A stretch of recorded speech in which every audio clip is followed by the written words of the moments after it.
ਅੱਜ ਤੁਸੀਂ सोच रहे होंगे कि मेरे हथ विच फड़िया यह गैजेट की है। तो इसनूं पंजाबी भाषा च आपां टाइमर कह दिंदे हैं, समय नूं दस्सण दा ढंग। तो इसका संबंध मेरे अज के टॉपिक नाल बड़ा सीधा है। तो इसदियां तारां साडी जिंदगी की आर्थिकता नाल बहुत वड्डे पद्धर ते जुड़ियां होईयां। वो किवें जुड़ियां तो आप देखते हैं कि जो इसनूं असीं हल्का हल्का रोटेट करांगे, टेढ़ा करांगे, तो जिहड़ी रेत है, जिहड़ी डस्ट है, वो तुसीं देख रहे होंगे कि बड़ी धीमी गति नाल दूजे पासे जा रही है। पर जे इसनूं इस तरह सीधा आपां उल्टा कर देंगे तो सारी रेत विदिन 1 मिनट 1 मिनट के विच ये खाली हो जूगी। तो इसका जिहड़ा संबंध है वो साडे टॉपिक नाल किवें है जां साडी जिंदगी च ये की मायने रखता है। आने वाला समा 20-25 मिनट तुसीं ध्यान नाल देखियो तो ये बारे असीं तुहानूं विस्तार नाल दस्सांगे। सो सत श्री अकाल प्यारे विद्यार्थियों ते सत्कारयोग मापिओ।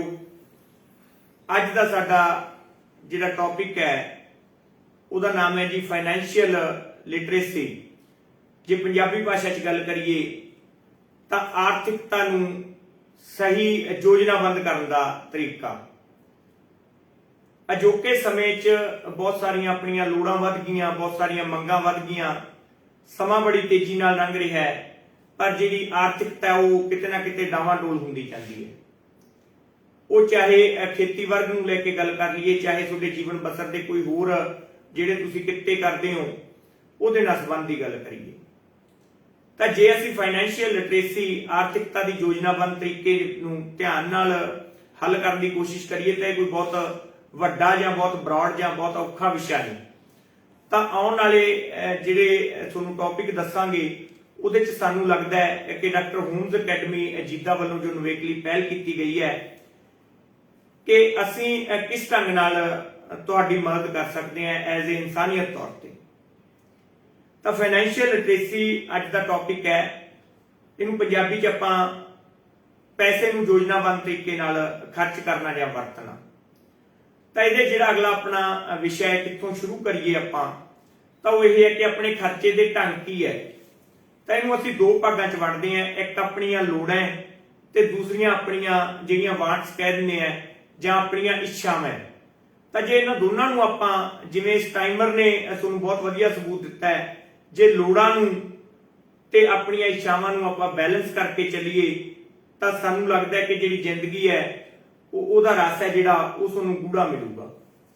तो फाइनैंशियल लिटरेसी च आपां नूं की जिहड़ियां कमियां की कमजोरियां है उसदा सामना करना पैंदा है।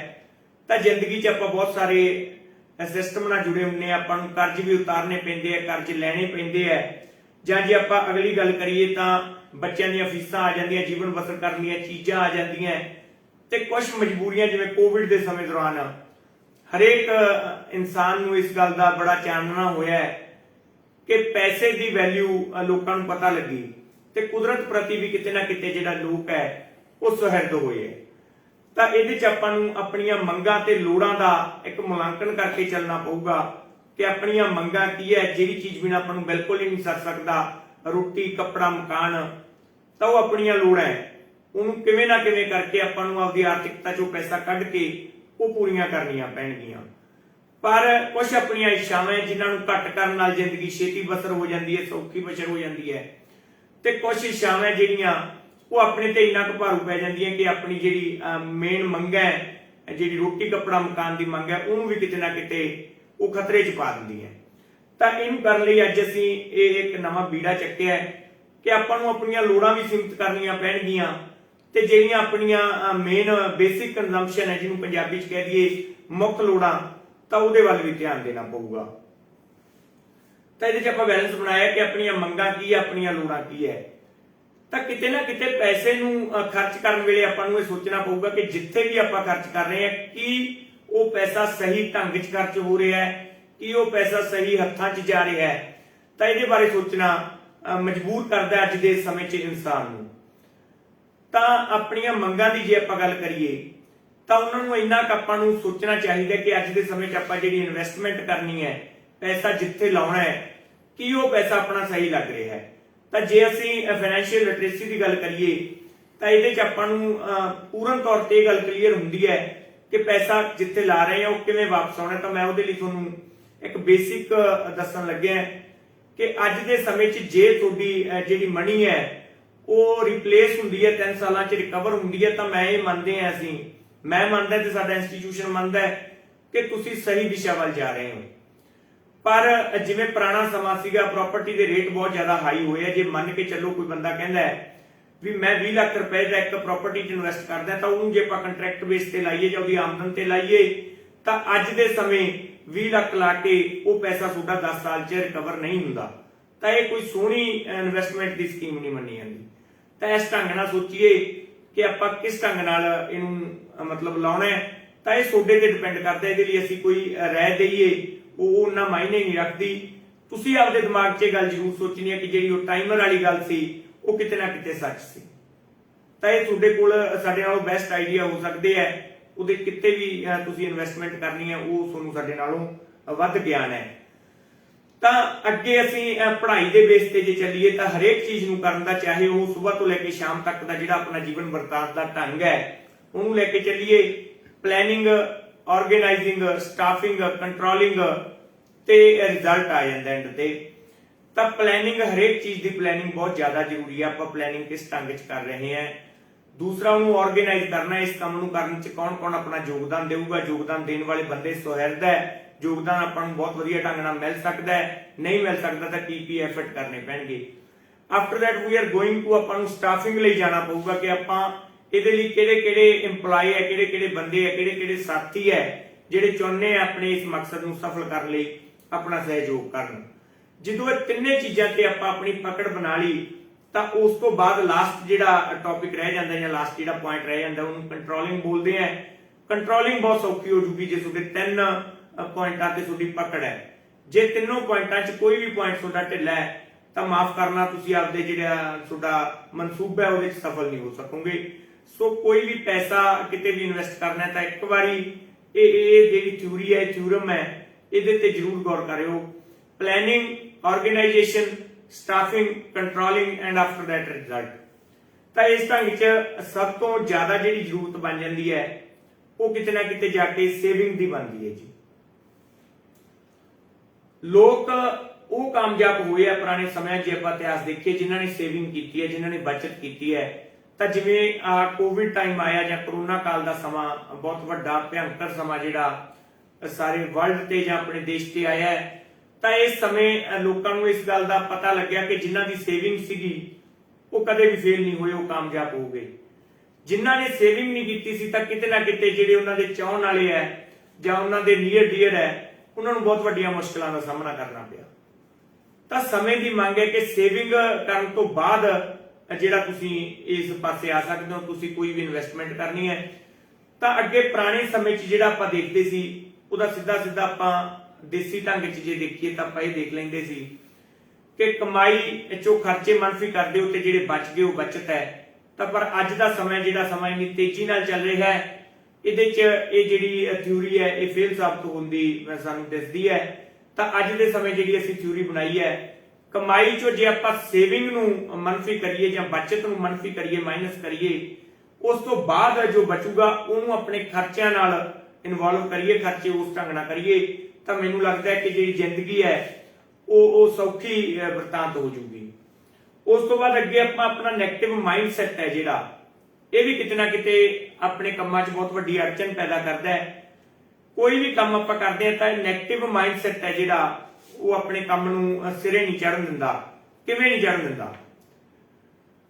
ਆਪਾਂ ਕੋਈ ਵੀ ਕੰਮ ਸ਼ੁਰੂ ਕਰਦੇ ਹਾਂ ਤਾਂ ਇੱਕ ਮਨ 'ਚ ਡਰ ਹੁੰਦਾ ਹੈ ਕਿ ਸ਼ਾਇਦ ਮੇਰੇ ਕੋਲ ਉਨਾ ਪੈਸਾ ਹੈ ਨਹੀਂ ਤੇ ਮੈਂ ਇਹ ਕੰਮ ਨਹੀਂ ਕਰ ਸਕਦਾ। ਤਾਂ ਤੁਸੀਂ ਪੁਰਾਣੀਆਂ ਉਦਾਹਰਨਾਂ ਦੇਖਿਓ, ਕਾਮਯਾਬ ਉਹ ਹੋਏ ਹੈ ਜਿਨ੍ਹਾਂ ਕੋਲੇ ਦਿਲ ਸੀ, ਕਾਮਯਾਬ ਉਹ ਨਹੀਂ ਹੋਏ ਜਿਨ੍ਹਾਂ ਕੋਲੇ ਪੈਸਾ ਸੀ। ਬਹੁਤ ਪੈਸੇ ਵਾਲੇ ਇਹੋ ਜਿਹੇ ਲੋਕ ਜਿਹੜੇ ਰਿਸਕ ਲੈਣਾ ਨਹੀਂ ਚਾਹੁੰਦੇ ਸੀ ਤਾਂ ਉਹ ਇੱਕ ਡੱਬੇ 'ਚ ਬੰਦ ਹੋ ਕੇ ਰਹਿ ਗਏ, ਤੇ ਜਿਨ੍ਹਾਂ ਨੇ ਰਿਸਕ ਲਏ, ਪੈਸਾ ਭਾਵੇਂ ਥੋੜਾ ਸੀ ਉਹਨਾਂ ਕੋਲ, ਉਹ ਅੱਜ ਬੁਲੰਦੀਆਂ ਤੇ ਹੈ। ਬਿਲ ਗੇਟਸ ਦੀ ਇੱਕ ਬਹੁਤ ਵੱਡੀ ਉਦਾਹਰਨ ਹੈ, ਤੁਸੀਂ ਸਾਰੇ ਪੜ੍ਹਦੇ ਸੁਣਦੇ ਹੋ, ਦੇਖਦੇ ਹੋ। ਤਾਂ ਰਿਸਕ ਲੈਣਾ ਜ਼ਰੂਰੀ ਹੈ, ਪਰ ਰਿਸਕ 'ਚੋਂ ਸਮਾਂ ਆਉਣ ਤੇ ਨਿਕਲਣਾ, ਇਹ ਸਾਰੀਆਂ ਚੀਜ਼ਾਂ ਤੁਹਾਡਾ ਸਾਥ ਦੇਣਗੀਆਂ। ਜੇ ਤੁਸੀਂ ਪੁਰਾਣੇ ਜਿਹੜੇ ਪੁਆਇੰਟ ਮੈਂ ਬੋਲੇ ਹੈ ਪਲੈਨਿੰਗ, ਆਰਗੇਨਾਈਜੇਸ਼ਨ, ਸਟਾਫਿੰਗ, ਕੰਟਰੋਲਿੰਗ ਤੇ ਗੌਰ ਕਰੋਗੇ। ਪਹਿਲਾ ਆ ਗਿਆ ਮੇਰੇ ਕੋਲ ਪੈਸੇ ਦੀ ਕਮੀ ਹੈ, ਸ਼ਾਇਦ ਮੈਂ ਨਹੀਂ ਕਰ ਸਕਦਾ, ਤਾਂ ਇਹ ਦਿਮਾਗ ਚੋਂ ਕੱਢਣਾ ਪਊਗਾ। ਇਹ ਤੁਹਾਡਾ ਨੈਗੇਟਿਵ ਮਾਈਂਡਸੈਟ ਹੈ। ਸ਼ਾਇਦ ਇਹੀ ਇੱਕ ਤੱਥ ਹੈ ਜਿਹੜਾ ਤੁਹਾਨੂੰ ਦੁਨੀਆ ਦੀ ਬਰਾਬਰੀ ਕਰਨ ਤੋਂ ਰੋਕ ਰਿਹਾ ਹੈ।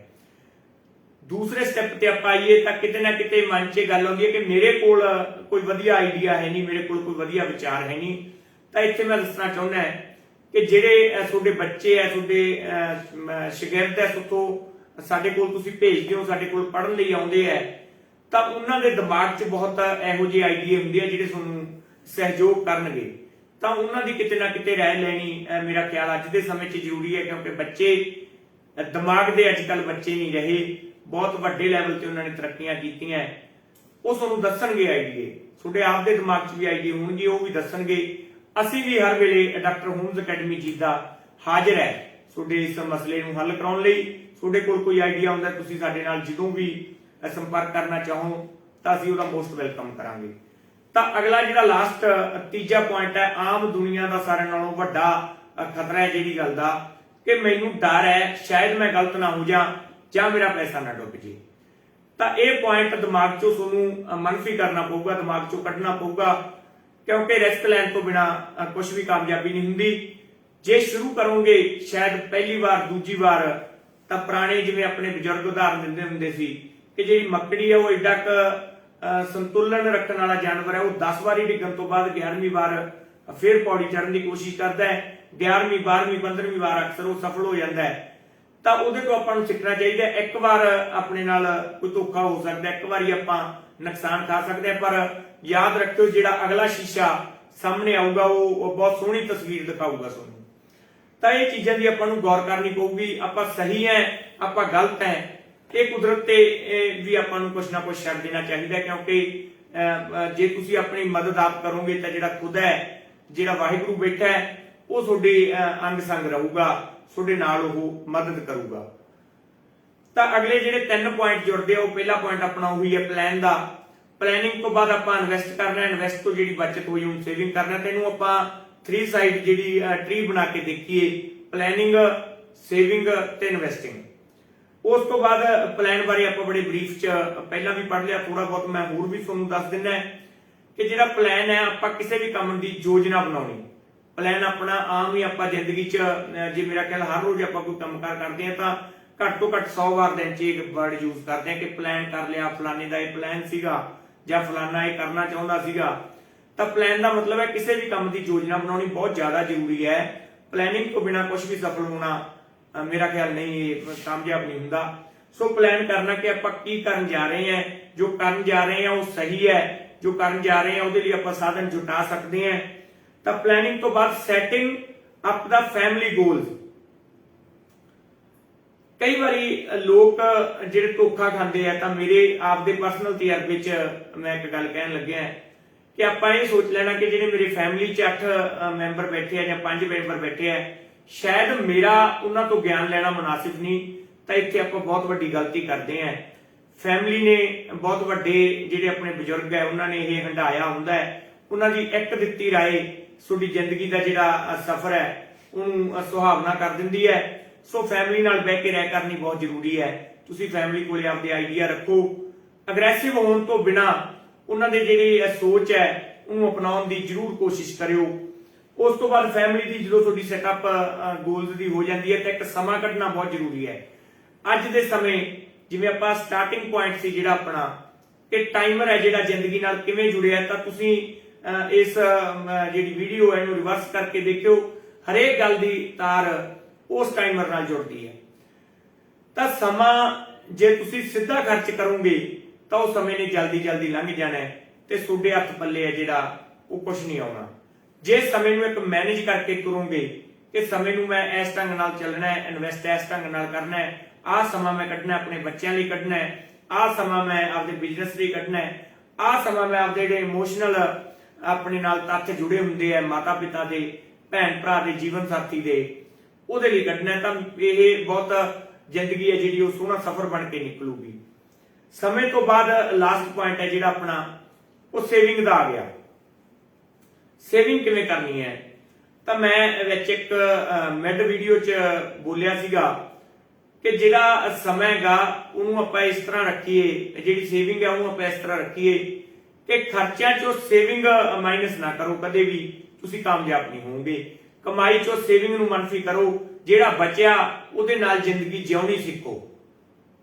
ਸਮੇਂ ਦੀ ਮੰਗ ਹੈ, ਜੇ ਇਸ ਤਰ੍ਹਾਂ ਤੁਸੀਂ ਇਹ ਥਿਊਰੀ ਇੱਕ ਵਾਰੀ ਆਪਦੀ ਜ਼ਿੰਦਗੀ 'ਚ ਸਾਡੇ ਕਹੇ ਤੇ, ਡਾਕਟਰ ਹੋਮਜ਼ ਅਕੈਡਮੀ ਜੀਦਾ ਦੇ ਕਹੇ ਤੇ ਜ਼ਿੰਦਗੀ 'ਚ ਇੱਕ ਵਾਰੀ ਅਪਣਾਇਓ, ਤੁਸੀਂ ਕਾਮਯਾਬ ਹੋਵੋਗੇ। ਸਾਡੀ ਕਾਮਨਾ ਹੈ ਤੇ ਤੁਸੀਂ ਇਸ ਚੀਜ਼ ਨੂੰ ਮੰਨੋਗੇ ਕਿ ਜਿਹੜੀ ਇਹ 20-25 ਮਿੰਟ ਦੀ ਵੀਡੀਓ ਅਸੀਂ ਦੇਖੀ ਹੈ ਇਹ ਸਾਡੇ ਬਹੁਤ ਕੰਮ ਆਈ। ਇਸ ਤੋਂ ਬਾਅਦ ਸੇਵਿੰਗ ਜਦੋਂ ਤੁਹਾਡੀ ਹੋ ਜਾਂਦੀ ਹੈ ਤਾਂ ਸੇਵਿੰਗ ਦੇ ਜਿਹੜੇ ਤੱਥ ਹੈ ਉਹਨਾਂ ਨੂੰ ਸਮਝਣਾ ਕਿਤੇ ਨਾ ਕਿਤੇ ਬਹੁਤ ਜ਼ਰੂਰੀ ਬਣ ਜਾਂਦਾ ਹੈ। ਸੇਵਿੰਗ ਇਹ ਵੀ ਨਹੀਂ ਹੁੰਦੀ ਕਿ ਤੁਸੀਂ ਆਪਦੀ ਜ਼ਿੰਦਗੀ ਦੀਆਂ ਜਿਹੜੀਆਂ ਲੋੜਾਂ ਹੈ ਉਹਨਾਂ ਨੂੰ ਇੱਕ ਪਾਸੇ ਹੀ ਰੱਖ ਦਿਓ ਤੇ ਤੁਸੀਂ ਸਿਰਫ ਉਹਨੂੰ ਸੇਵਿੰਗ ਤੇ ਲੈ ਜਾਓ, ਤਾਂ ਉਹ ਵੀ ਤੁਹਾਡੇ ਲਈ ਬਹੁਤ ਗਲਤ ਹੈ। ਆਪਦੀਆਂ ਲੋੜਾਂ ਪੂਰੀਆਂ ਕਰੋ। ਬੇਸਿਕ ਲੋਡਸ, ਬੇਸਿਕ ਕੰਜ਼ੰਪਸ਼ਨਸ ਹੈ ਜਿਹੜੀਆਂ, ਉਹ ਸਭ ਤੋਂ ਪਹਿਲ ਦੇ ਆਧਾਰ ਤੇ ਹੱਲ ਕਰੋ। ਦੂਜਾ ਆ ਗਿਆ ਤੁਹਾਡਾ ਭਵਿੱਖ ਹੈ ਜਿਹੜਾ, ਉਹ ਤੁਹਾਡੇ ਬੱਚੇ ਹੈ। ਸਾਡੇ ਵੀ ਉਹ ਵਿਦਿਆਰਥੀ ਹੈ, ਸਾਡੇ ਬੱਚੇ ਹੈ।